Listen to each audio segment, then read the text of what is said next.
My mother and sister thought bringing my sister's new rich boyfriend to dinner was the perfect chance to humiliate me again. But when he bragged about his job, he didn't realize the failure, sitting across from him, was actually the executive investigating him for massive fraud. Before we continue today's story, we have an urgent announcement to make. Due to technical issues, we are pivoting towards another channel. Please subscribe to our new channel, Inherited Revenge. You can find the link in the video description, the pinned comment, and the collaboration tag on this video. Make sure to switch over now so you don't miss out. Thank you for your support. Now back to the story.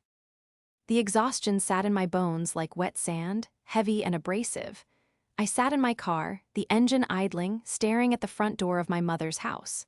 My hands were trembling slightly on the steering wheel, not from fear, but from the sheer, crushing weight of the last 72 hours. I hadn't slept. I had barely eaten. My eyes felt dry and gritty, and every blink was a conscious effort. I looked at my reflection in the rearview mirror. Dark circles, pale skin, hair pulled back in a severe, no-nonsense bun that I hadn't touched since leaving the office at 4:00 a.m. that morning. I looked like a wreck. I looked like exactly what my family thought I was, a struggling, burnt-out failure who couldn't keep her life together. And tonight, I was walking into a firing squad. My phone buzzed on the passenger seat. It was a text from Alexa. "Don't be late, and please, for the love of God, try to look presentable. Chad is important. Do not embarrass me." I let out a bitter, hollow laugh that scraped against my dry throat. Chad is important. If only she knew just how important Chad had become to me over the last 3 days. But not in the way she thought. To Alexa, Chad was the golden ticket, the man who was going to elevate her social status and finally prove that she was the superior sister in every conceivable way. To me, Chad was Subject 409, the central figure in a sprawling, multi-million-dollar embezzlement scheme that I had been meticulously unraveling file by encrypted file. I worked in data entry. That's what I told them. That's what I had told them for 5 years. It was easier that way. If Patricia, my mother, knew that I was actually the director of internal compliance and ethics for the very multinational conglomerate Chad worked for, if she knew I made 3 times what Chad likely made, she would have drained me dry. She would have demanded cars, vacations, loans that were never repaid. So I let them believe the lie. I let them believe I was Aubrey, the disappointment. Aubrey, who lived in a small apartment, my second home, a decoy, and drove a beat-up sedan, my weekend car. But tonight, the masquerade felt different. The stakes weren't just about family dynamics anymore. They were legal. They were federal.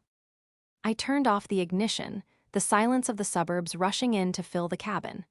I grabbed my purse, a scuffed, generic tote bag I used specifically for these visits, leaving my Italian leather briefcase hidden in the trunk. I took a deep breath, trying to steady the shaking in my hands. The nausea was rising again, a mix of sleep deprivation and the dread of what was about to happen. I wasn't just walking into a dinner. I was walking into a crime scene where the criminals didn't even know they'd been caught yet. And the worst part? The person I was about to destroy wasn't just a faceless executive anymore. He was sitting at my mother's dining table, holding my sister's hand.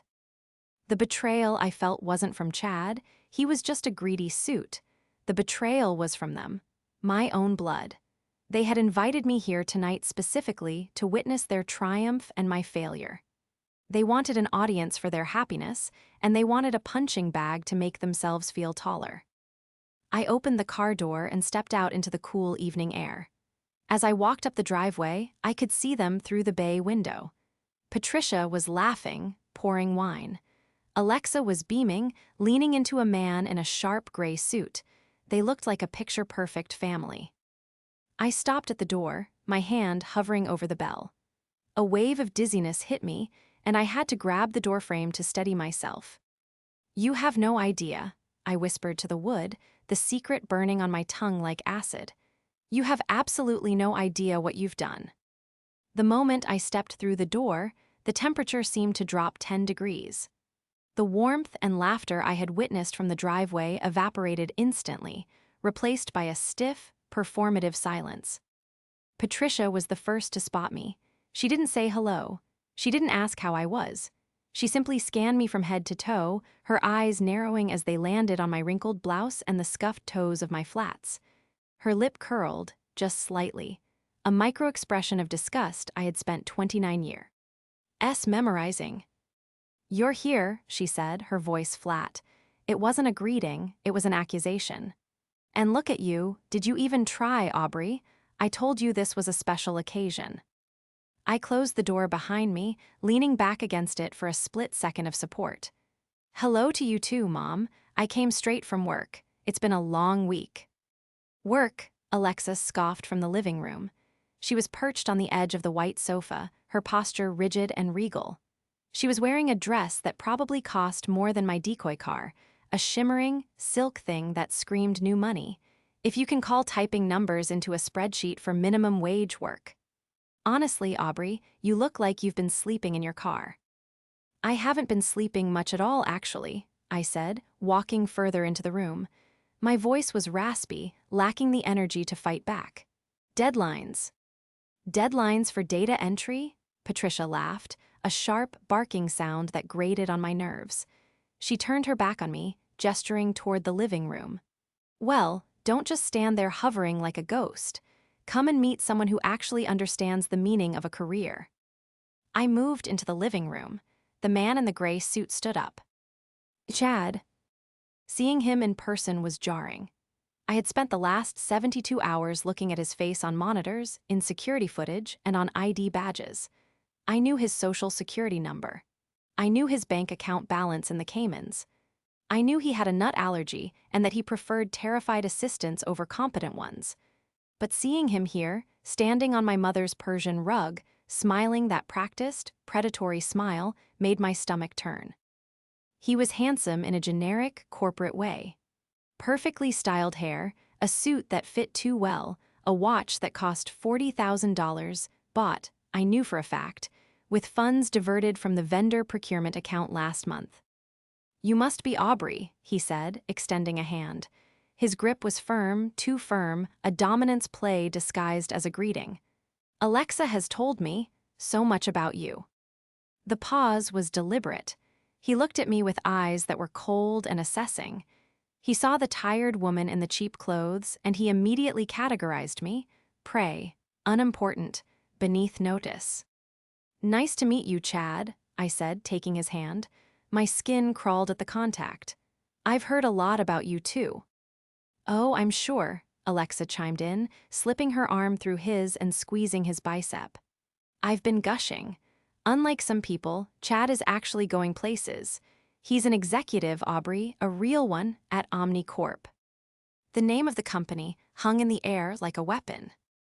"OmniCorp," I repeated, keeping my face perfectly neutral. "That's impressive." "It is," Patricia said, walking in with a tray of appetizers. She shoved the tray toward Chad, bypassing me completely. "He's in charge of, what was it again, Chad?" "Strategic accounts." "Global strategic accounts and logistics," Chad corrected, puffing his chest out slightly. "It's a high-pressure environment, very intense. We handle billions in flow. Only the sharks survive." He winked at Alexa. She giggled. I watched them, a strange sensation washing over me. It wasn't jealousy. It wasn't even anger anymore. It was a terrifying sense of calm. They were performing a play, reciting lines about power and success, completely unaware that the director of the show was standing right in front of them. "Billions," I murmured, almost to myself. "That's a lot of responsibility. You must have to be very careful with the details." Chad laughed, a dismissive sound. "Details are for the grunts, Aubrey. That's for the people in the basement to worry about. People like, well, you know, I deal with the big picture, the vision." "Right," I said, forcing a small, tight smile. "The vision." "Come on," Alexa said, pulling Chad toward the dining room. "Let's eat. I don't want the food to get cold while we explain corporate hierarchy to Aubrey. She'll never get it anyway." As I followed them into the dining room, watching my mother fawn over Chad as if he were royalty, a thought struck me. A clear, crystalline thought that cut through the fog of my exhaustion. They think I'm the loser here. They think I'm the charity case. I looked at Chad's back, the expensive suit, the confident stride. I thought about the file sitting on my encrypted drive, the one labeled Operation, Clean Sweep. I thought about the forensic accounting report that linked his signature to 4 shell companies. But they had forgotten one crucial thing. I knew exactly who Chad was, even if he didn't know me. And by the time dessert was served, he was going to wish he had never learned my name. Dinner was an exercise in endurance. The table was set with Patricia's best china, the stuff she usually saved for when the terrifying Homeowners Association president came to inspect the property. But tonight, it was all for Chad. I sat at the end of the table, the S. Pot usually reserved for children or unwanted guests. I picked at my roast chicken, the metal of the fork feeling heavy in my hand. I wasn't hungry. The knot of anxiety in my stomach had hardened into a cold, dense stone. For years I had played this role, the scapegoat, the black sheep. It started when I was 22. Dad had left, leaving a mountain of debt that Patricia refused to acknowledge. Alexa was in college, the star student who needed tuition, sorority dues, and a spring break fund. I was the one who stayed behind. I was the one who worked 3 jobs to keep the house from being foreclosed on. I was the one who paid off the credit cards Patricia maxed out in grief. But I never told them. I paid the bills anonymously, sliding cash into accounts, intercepting foreclosure notices, and paying them off with money I made from my entry-level compliance job. I let them think the bank made a mistake. I let them think luck saved them. Why? Because I knew them. If they knew I had money, they would stop trying. They would become parasites. So I hid my promotions. I hid my bonuses. I hid the fact that I rose through the ranks of OmniCorp faster than anyone in the company's history. I became the struggling typist, so they would leave me alone. And in return for saving them, they despised me. They despised me because my struggle reminded them of what they feared most, poverty. So, Chad, Patricia said, her voice dripping with sugary sweetness as she poured him more wine. Alexa tells me you're looking at buying a property in the Heights. Chad leaned back, swirling his wine glass. He didn't even look at her when he answered. He was too busy admiring the way the light hit the crystal. We're thinking about it. The market is soft right now for buyers with liquid capital. I'm thinking something with a view. Maybe 5,000-6,000 square feet. Alexa needs a proper closet. Alexa beamed, resting her hand on his thigh. Chad says the master suite has to be bigger than my current apartment. Well, you deserve it, Patricia said, shooting a sharp glance at me. Unlike some people who are content renting a shoebox above a laundromat. I didn't live above a laundromat. I owned a penthouse downtown, but I didn't correct her. It sounds lovely, I said quietly. Chad turned his gaze to me. His eyes were glassy, perhaps from the wine, or perhaps just from the intoxication of his own ego. You know, Aubrey, Alexa tells me you're single, still. The way he said still made it sound like a terminal illness. I focus on my work, I said. Work, Chad chuckled. He set his glass down. Right, the typing. You know, we have temp agencies we use at OmniCorp for the lower-level stuff. Filing, coffee runs, I could probably pull some strings, get you an interview. It pays better than whatever freelance gig you're doing, might help you get out of that. Shoebox. That is so generous of you, Chad, Patricia exclaimed, clapping her hands together. Did you hear that, Aubrey? Chad is offering to help you. You should be groveling. I'm happy where I am, I said, my voice steady, though my heart was hammering against my ribs. Chad's smile didn't reach his eyes. It was a sneer now. Don't be proud, Aubrey. Pride is for people who can afford it. Honestly, it's a little embarrassing for Alexa. She's moving up in the world. She's going to be the wife of a VP soon. She can't have a sister who looks like, well, like you. He gestured at me with his fork. A casual, dismissive wave that encompassed my lack of makeup, my plain clothes, my entire existence. It reflects poorly on the brand, Chad added, taking a bite of potato. And in my world, image is everything. You have to look the part to get the part. That's why I drive the car I drive. That's why I wear this watch. He tapped the face of his timepiece. Perception is reality. If you look like a loser, people treat you like one.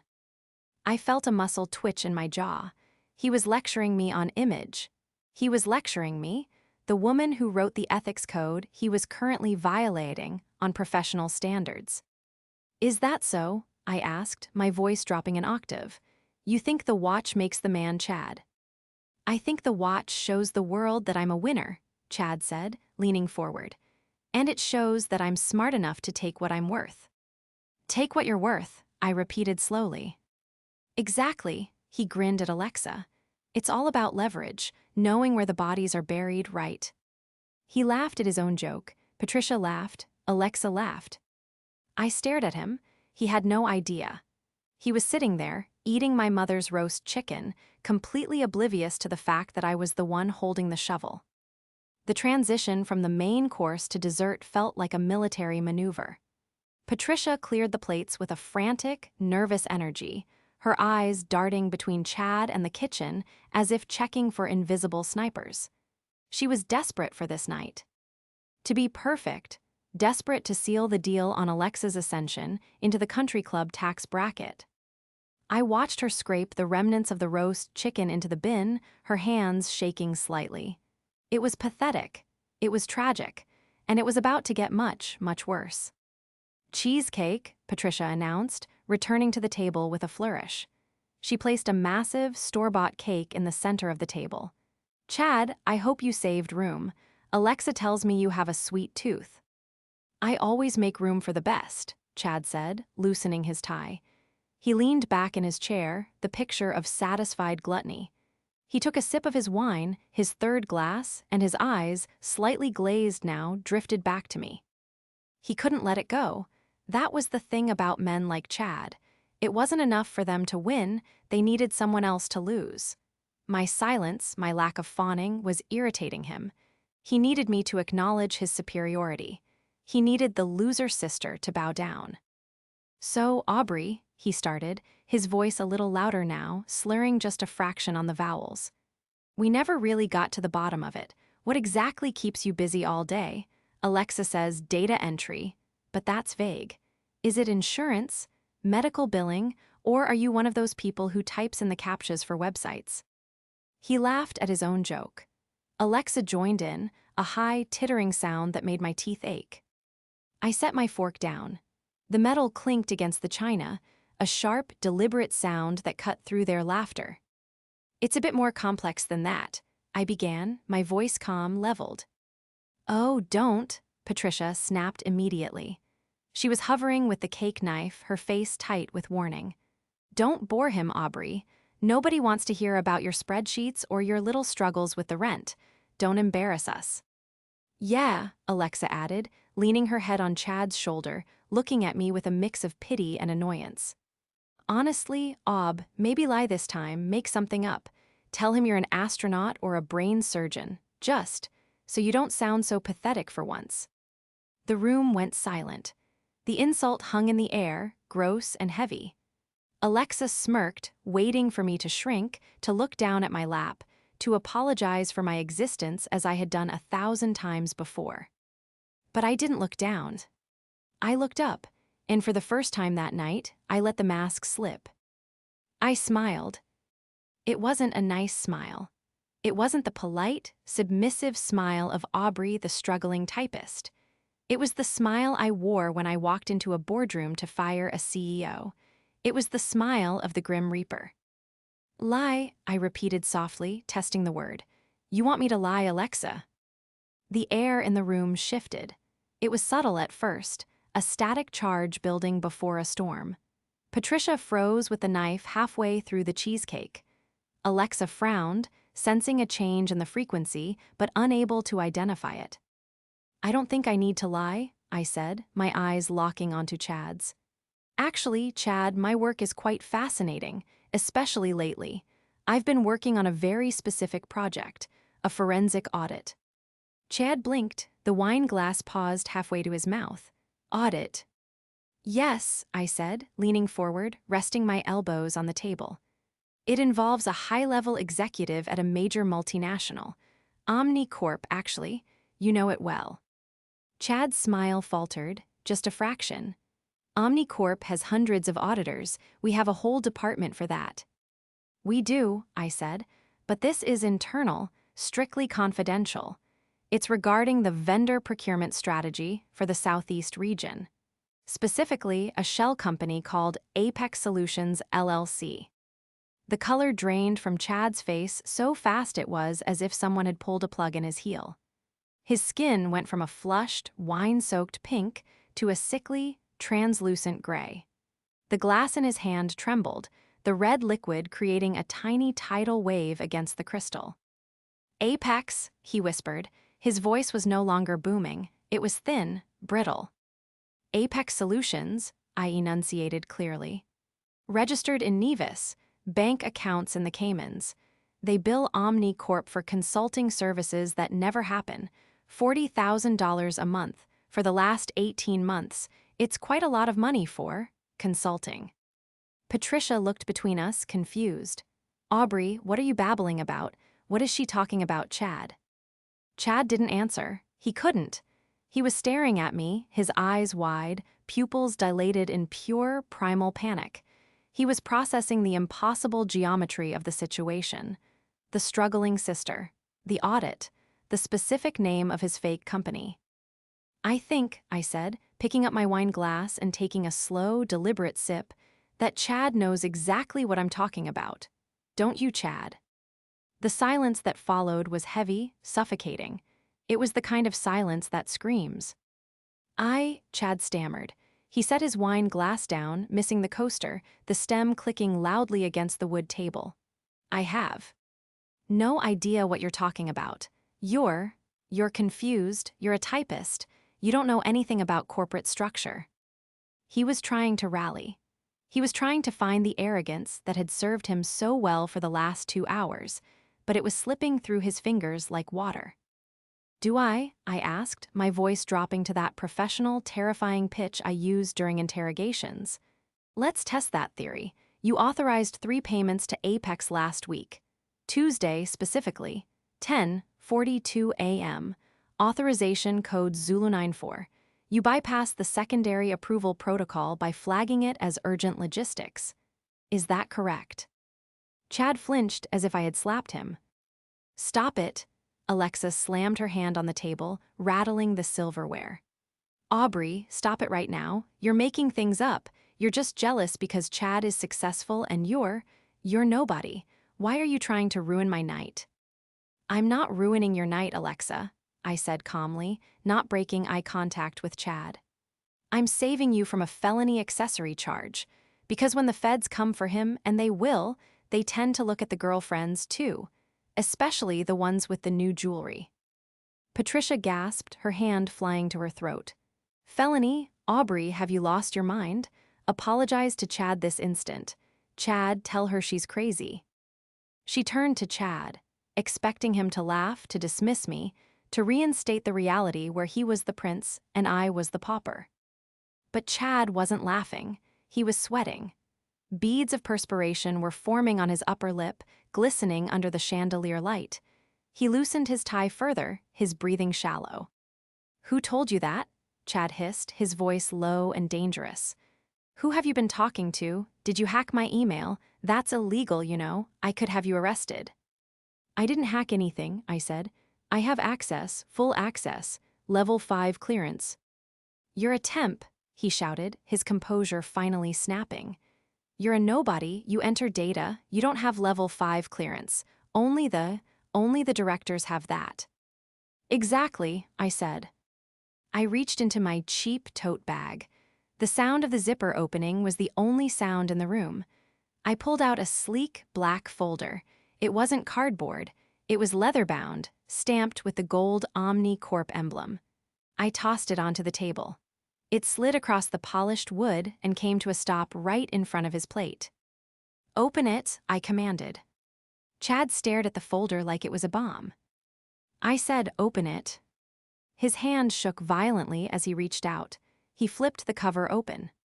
The first page was a personnel file. His personnel file. Stamped across the top in bold, red ink was the word, terminated. Underneath that was a photo. A surveillance photo of him withdrawing cash from an ATM in the Cayman Islands. "My name," I said, watching him read, "is Aubrey Vance. You might not know my face, Chad, because I usually work out of the Chicago office. But you know my title. You've sent emails to my department." He looked up, his eyes reading the name on the bottom of the document. Aubrey Vance, Director of Internal Compliance and Ethics. "You," he choked out, "you're the Reaper." "That's the nickname, yes," I said pleasantly. "I prefer director, but I answer to both." Patricia let out a confused whimper. "Director, Aubrey, but you said you were a typist. You said you barely made rent." "I lied, Mom," I said, finally looking at her.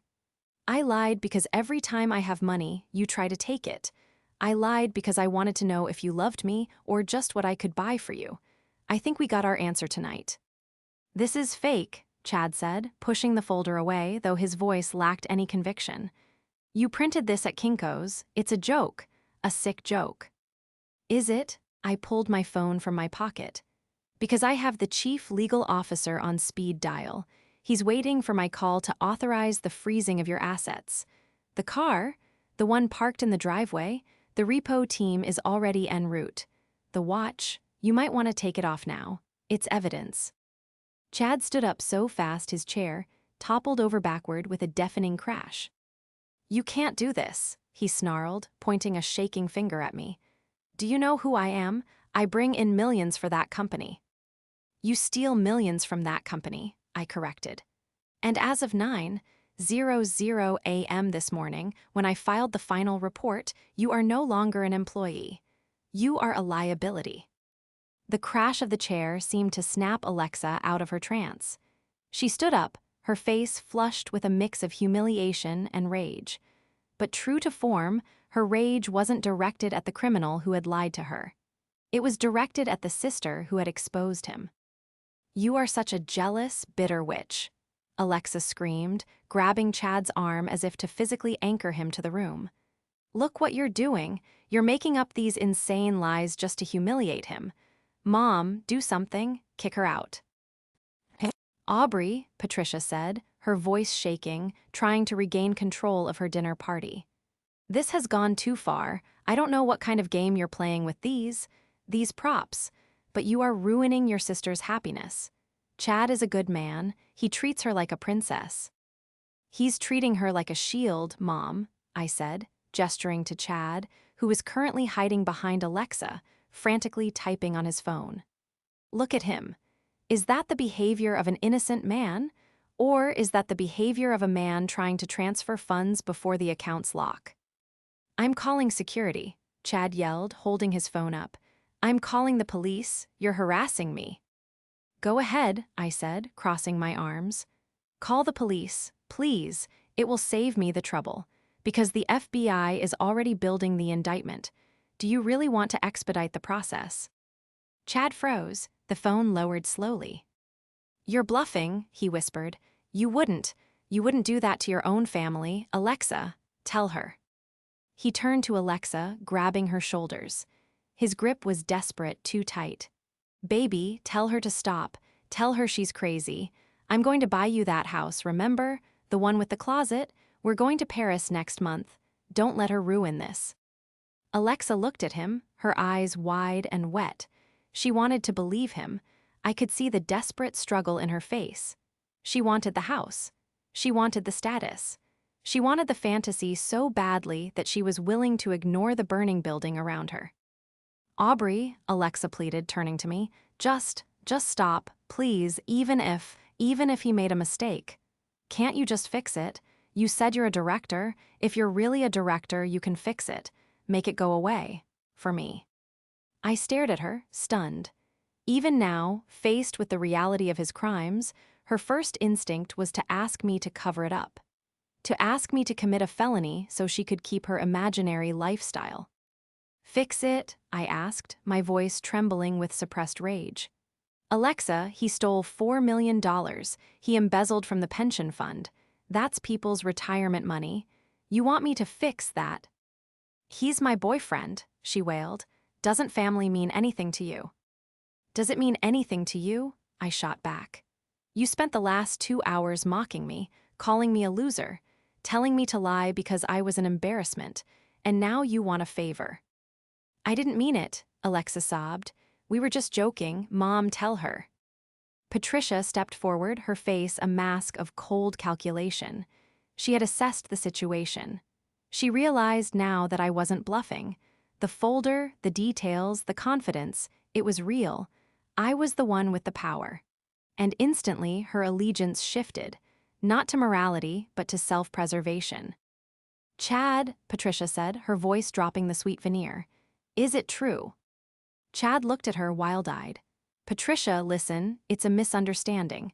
Corporate accounting is complicated.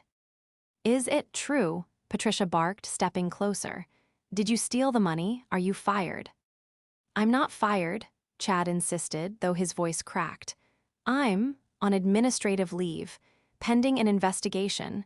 It's standard. Aubrey is blowing this out of proportion. Administrative leave, I corrected, is for people who might be innocent. You were terminated for cause. Section 4, paragraph 2 of your contract. Gross misconduct and fiduciary breach. I pulled one last piece of paper from the folder. It wasn't a bank statement. It was a chat log. And Alexa, I said, softening my voice just a fraction. Before you defend him any further, you might want to see this. It's a transcript of his messages on the company server. Specifically, the ones to his other fiancée in Miami. The room went dead silent. Alexa froze. His what? Her name is Jessica, I said, sliding the paper across the table toward her. He bought her a condo last month, using the same shell company account. He told her he was coming down next week to finalize the wedding plans. Alexa looked at the paper. She looked at Chad. Chad's face was a mask of pure terror. The embezzlement was one thing, business. But this was the end of his shield. Baby, no, Chad pleaded, holding his hands up. That's a client. Jessica is a client. The messages say otherwise, I said. Quote, can't wait to leave this town and that clingy, desperate girl behind. Just need to secure the last transfer. End quote. Alexa read the words. Her hands started to shake. The tears stopped, replaced by a flushing, blotchy red rage that started at her neck and moved up to her cheeks. She looked up at Chad. The power couple fantasy dissolved in an instant, replaced by the raw, ugly truth. Clingy, she whispered, desperate. Alexa, wait, Chad started, reaching for her. She slapped him. It wasn't a movie slap. It was a messy, loud, open-handed crack that echoed through the dining room. Chad stumbled back, holding his C. Heek. Get out, Alexa screamed, grabbing a handful of the cheesecake and hurling it at him. It hit his expensive suit with a wet splat. Get out of my house. You're crazy, Chad yelled, backing away. You're all crazy. I don't need this. I have millions. No, actually, I said, checking my phone. You don't. The asset freeze just went through. Your accounts are locked, Chad, including the offshore ones. You have exactly $0 access right now. Chad stopped at the door. He looked at his phone. He tapped the screen frantically, then he looked at me. The hate in his eyes was absolute. You ruined everything, he spat. No, Chad, I said, standing up and smoothing my skirt. I just balanced the books. The sound of the front door slamming shut behind Chad echoed through the house like a gunshot. For a moment, the three of us stood frozen in the dining room, Alexa with cheesecake on her hands, Patricia clutching a napkin to her chest, and me, standing by the table, the black folder still open. He's running, I said, my voice calm but sharp. He thinks he can make it to the airport before the flag hits the TSA database. The airport? Alexa whispered, her voice trembling. She looked at the door, then back at me, her eyes wide with a mix of horror and lingering confusion. Aubrey, is it really? Is it all true? The FBI, the other fiancé? It's all true, Alexa, I said, walking to the window and peering out through the blinds. Every word, but he's not going to make it to the airport. He's not even going to make it out of the cul-de-sac. Outside, the quiet suburban street was suddenly bathed in a kaleidoscope of red and blue light. No sirens, just the silent, overwhelming strobe of authority. 3 black SUVs had pulled up to the curb, blocking the driveway completely. "Oh my God," Patricia gasped, rushing to the window beside me. "The police? Here, in front of the neighbors. Aubrey, look at the Johnsons. They're on their porch. This is humiliating." "It's about to be a lot worse than humiliating for Chad," I said. "Come on." I walked to the front door and opened it. The cool night air rushed in, carrying the crackle of police radios. Chad was in the driveway, frantically trying to start his luxury sedan. The engine sputtered and died. The remote disable protocol I had authorized 10 minutes ago had kicked in perfectly. He was slamming his hands against the steering wheel, screaming mute curses behind the glass. 2 agents in windbreakers with FBI emblazoned on the back were walking up the driveway, hands on their holstered weapons. "Step out of the vehicle," one of them shouted, his voice cutting through the night. "Keep your hands where we can see them." Chad froze. He looked at the agents, then back at the house. He saw me standing on the porch, framed by the light of the entryway. For a split second, I saw the calculation in his eyes, the desperate, rat-like urge to run, to fight, to do anything but accept the reality crashing down on him. Slowly, painfully, he opened the car door and stepped out. The arrogance was gone. The swagger was gone. He looked small, deflated, a man whose entire identity had been stripped away along with his corporate access card. "This is a mistake," Chad yelled, his voice cracking as he raised his hands. "I'm a director at Omnicorp. You can't do this. That woman," he pointed a shaking finger at me, "she's crazy. She hacked my accounts." The lead agent didn't even look at him. He looked past Chad, directly at me. "Director Vance," the agent called out. "Agent Miller," I replied, stepping off the porch and walking down the driveway. I could feel the eyes of every neighbor on the street burning into us. The Johnsons were indeed watching. So were the Millers. Curtains were twitching all up and down the block. This was the public spectacle Chad had feared, but it wasn't his success on display. It was his ruin. I reached the bottom of the driveway, holding the black folder. "We secured the perimeter as requested," Agent Miller said, nodding respectfully. "The asset seizure warrant was signed 5 minutes ago. We have teams at his apartment and the storage unit in Miami." "Good," I said, handing him the folder. "Here is the hard copy of the internal audit, the chat logs regarding the flight risk, and the affidavit from his assistant confirming the document shredding. It's everything you need for the indictment." Chad stared at me, his mouth agape. The realization hit him with the force of a physical blow. The agents weren't listening to him, they were reporting to me. "Aubrey," he whispered, you're actually." "I told you, Chad," I said, my voice cold and final. "I'm the one who handles the details, and you missed a lot of them." "Turn around," Agent Miller barked at Chad. The click of the handcuffs was loud in the silence of the street. It was a definitive, metallic sound, the period at the end of a very long, very fraudulent sentence. "Hey." Alexa had come out onto the porch. She stood there, her arms wrapped around herself, shivering in the night air. She watched as the man she thought she was going to marry, the man she had belittled me for not being good enough for, was patted down and shoved unceremoniously into the back of a government SUV. As the agents closed the door, Chad pressed his face against the glass. He wasn't looking at Alexa. He wasn't looking at the house he had promised to buy. He was looking at me, and in that look there was no more mockery, no more disdain, just pure, unadulterated fear. I didn't smile, I didn't gloat, I just watched. "Is it done?" Patricia asked, coming up behind me. Her voice was small, stripped of its usual imperious tone. She was looking at the neighbors, shrinking away from their gaze. "Is he gone?" "He's gone, Mom," I said, turning back to the house. For a very long time, 10 to 15 years, I'd imagine. Federal sentencing guidelines are pretty strict when it comes to pension fraud. I walked past her, back up the driveway toward my sister. Alexa hadn't moved. She was staring at the empty space where Chad's car had been. "He called me clingy," she whispered, the words barely audible. "He was laughing about me to her, to Jessica."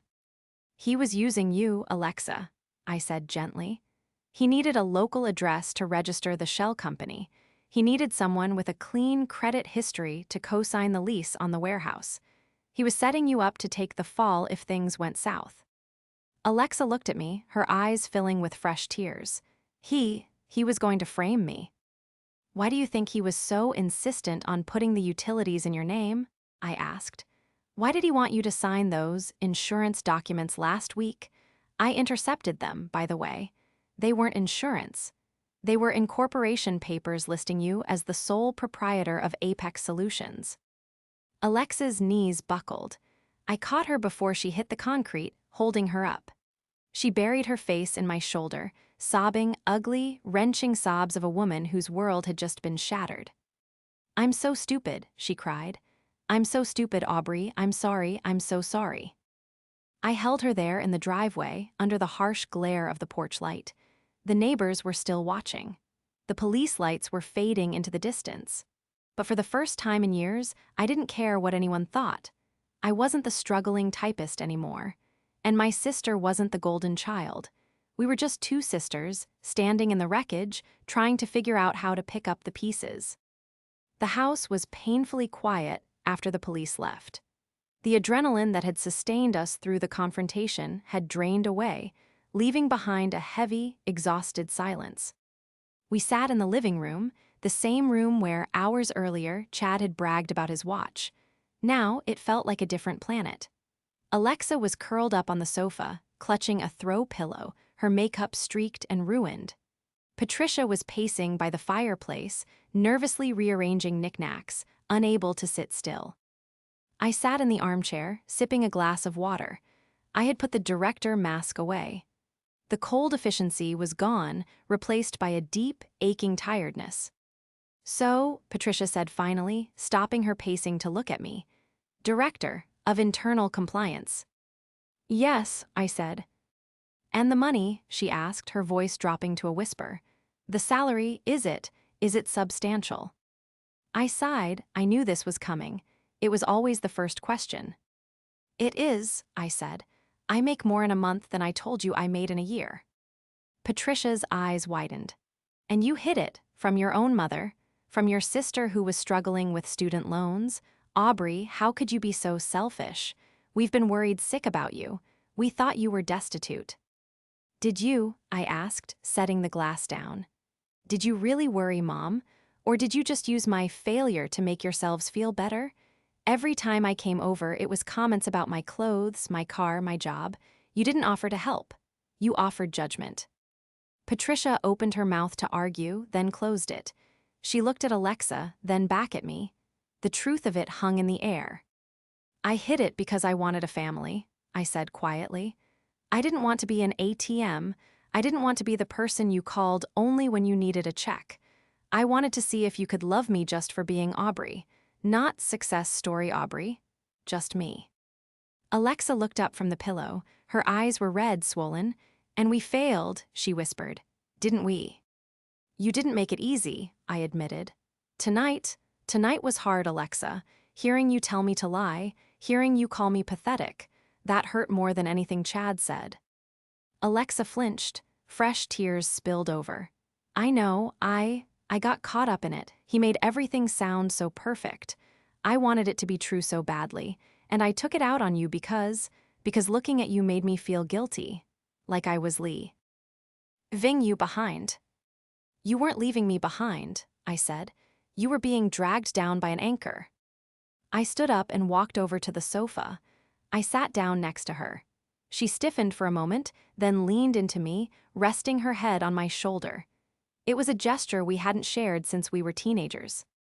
"I stopped the transfer," I said softly. "The insurance papers you signed, I never filed them.